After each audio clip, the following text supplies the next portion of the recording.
When most people fail to start a business, it's because they've made things way too complicated on themselves. Especially when it comes to selling on Amazon, simple scales. Don't worry about building complex systems or hiring team members right off the bat. Instead, focus on the 5 simple and most important things that I'm about to give you. I've had the privilege of seeing literally thousands of people find success selling on Amazon, and these 5 things that I'm about to give you are the simplest and most effective way to scale quickly on Amazon. The first thing you want to do when you start an Amazon business is take the simplest route. And with Amazon, you'll see a bunch of people telling you to create your own product from China, work with a bunch of big national wholesalers, and all that stuff can absolutely work, but it's going to take you way longer to grow your business and especially see your first dollar start to roll in compared to selling items like this name brand Nike shoe right here. We can see right now it's on sale at Dick's Sporting Goods for $40. And over on Amazon, that exact same pair of shoes is selling for $70. And split between all the different sizes and colors on this listing, we have almost 200 sales a month. So our tool SellerAmp here is showing you that it's profitable and that this item will sell. So take the simple route of selling name brand items and taking this even a step further using SellerAmp. If you scroll down to the offers tab down here, you can see exactly what the other sellers on the listing are selling on their store. For example, we can check out this seller right here. They've got a little bit of feedback, not thousands, but enough to know that we're taking things seriously. And they're an FBA seller, which is typically what we want to compete with. And so when you open up those storefronts, you're going to see hundreds of potentially profitable items that these sellers have already done the work of vetting out to see if this item actually sells.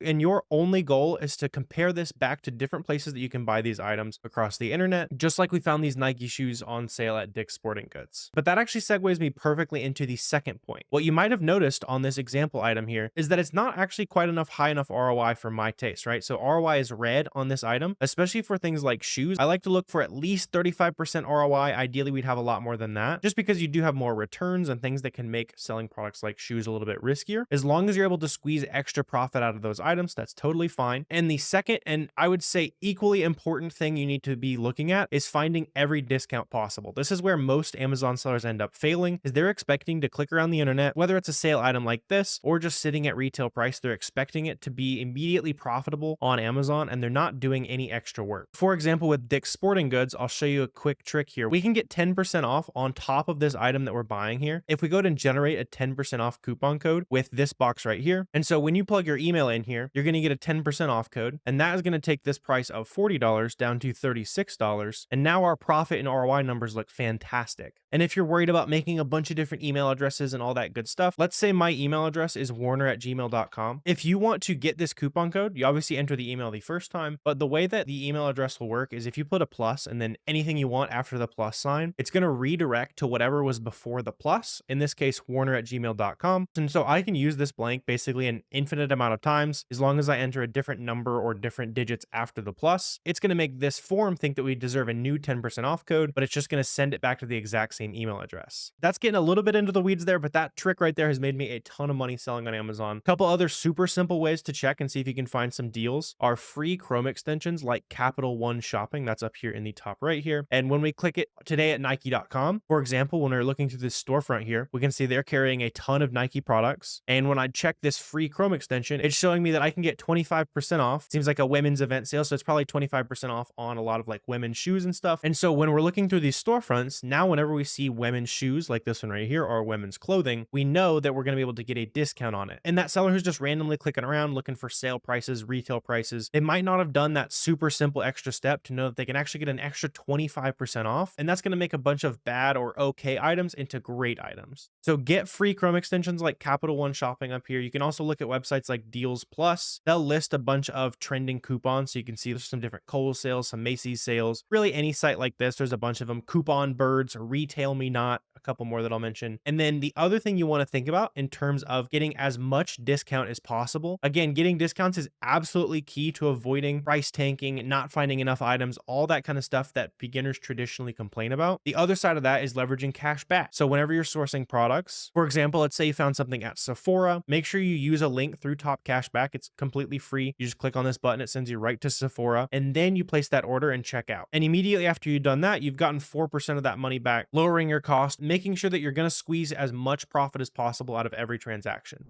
The next thing you need to be doing, and this is probably going to scare a lot of you guys, but it has a tremendous value for those of you guys who take me seriously and actually do it. And that's documenting your journey as a business owner, getting involved in as many Discords, group chats, anywhere that Amazon sellers exist. You need to have somewhat of a presence. You need to have a couple people who know who you are, because at the end of the day, if you have 2 to 3 Amazon seller friends, you can bounce ideas off of, say, hey, there's a really good sale going on here today. They're going to say, hey, there's a really good sale going on here today. Here's what I found. You can swap leads. You can share a virtual assistant down the line. There is tremendous value, and it's just way more fun if you have people to share the journey with. And so someone that I think has done an amazing job at this, of just being a genuine human on the internet so that other people know that she exists and know that she's an Amazon seller. They're gravitating towards her. And these are the types of connections that you and your future Amazon seller friends are going to be able to make a ton of money off.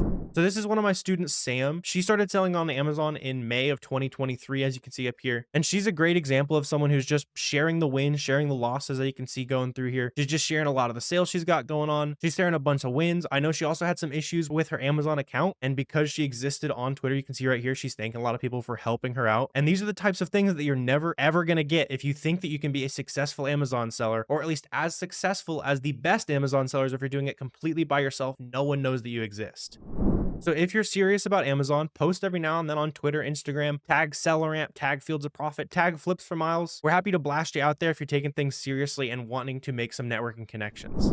The next thing that the most successful Amazon sellers are doing, especially from the start, is leveraging merchant fulfillment. And that's going to be on items like this Nike shoe right here. Anytime you're sourcing a product, if you're not sure if you can merchant fulfill that item or not, which is basically where you're shipping the item directly to a customer, instead of using Amazon FBA, where we ship it off to FBA warehouses, and then Amazon sends it to customers from there. The reason that you want to leverage merchant fulfillment is that you're able to ship directly to customer, which gets you onto listings faster. You're not waiting for the check-in times at FBA. And since you're on the listings faster, there's less time for any potential price tanking to happen or anything bad to go wrong with the listing. So you're going to have more profit, and more of your items are going to end up staying profitable and go into the plan that you saw when you bought the item. So what you want to look for in an item, you need to go over here to SellerAmp. Let's say you found this item profitably. What we're going to do is we're going to go check out the buy box analysis here. I want to select type, and then on the type chart right here, this is going to show me whether or not they were an FBA or FBM seller. And on an item like this, when I filter by FBM, I see a ton of FBM sellers right there, all getting a decent amount of buy box here 5 days ago, 2 weeks ago, 3 weeks ago. And so it really looks like on a listing like this, if you list your item FBM, you shouldn't have any problem making sales. So whenever you buy a product, if you're checking the buy box statistics down here and you're seeing lots of sales going to FBM sellers, try listing at least a couple units of whatever you are planning to send to Amazon FBA. And by the time that inventory checks in, there's a good shot you'll be able to sell a couple, if not all of the inventory that you listed FBM. And that's going to be the best way to start making sales on an item as fast as you can. Another thing that the most successful Amazon sellers are doing differently is they're selling products that you probably don't think that you could even sell. So something like this, there's a very classic misconception in Amazon is that if Amazon is on a listing, you can't sell that product. And that'll scare a lot of new sellers away, especially from selling an item, which is going to open up more doors for you to sell those winning items. And if a lot of beginners end up being afraid to sell an item, that obviously lowers the amount of competition that you have on a listing. So something like this, where we can check the SellerAmp charts here, and we can see when I toggle Amazon on and off, they are on this listing 100% of the time. Typically, Amazon does not share sales with third-party sellers, but in this case, we can see this buy box line right here, this pink line. This line shows me over time what price this add to cart button was. So the buy box, that's where basically all sales on Amazon go through. You're probably just clicking the add to cart button whenever you're personally shopping on Amazon. And so on a listing like this, Amazon is not competing on price for whatever reason. And so there's a ton of money being made by third-party sellers who are just flying under Amazon's price here. This price has been in the $25 range for a long time. So I would assume that at least a few of these sellers here found this cheap enough to actually make a profit. And you can also verify again that you're going to be able to make sales on this listing with the buy box tab down here. We can filter by last one, and we can see that there's a ton of rotation, right? So this guy made a sale just now, 1 day ago, 2 days ago, 3 days ago. So it seems based on the SellerAmp data here, if you're able to hop on this listing, maybe even make some sales as an FBM seller, as you can see right down here, you're not going to have any issue competing with Amazon. In fact, you can see, I don't think Amazon has really won any sales. They're right there. Less than 1% ago, 12 weeks ago, Amazon was a competitor on this listing. If you ever see this kind of stuff, can sell these items. There's also examples like this where Amazon and the buy box third-party seller price is the exact same price. When you check out the chart over here, we can see that Amazon is hanging out right along with the buy box. And even on some of those, those items, you can still make some sales, right? So this guy 4 days ago made some sales. 2 weeks ago, this guy made some sales. And so if you see this kind of data on an item, don't let that 100% scare you away from selling an item. Ideally, you're not selling everything that Amazon is also on. There's lots of other examples like this of products that people are scared to sell. But if you're able to dive into the data and make a really good case for why you probably could actually sell this item, you're going to find a ton of gems where most of the unsuccessful Amazon sellers are scrolling right past.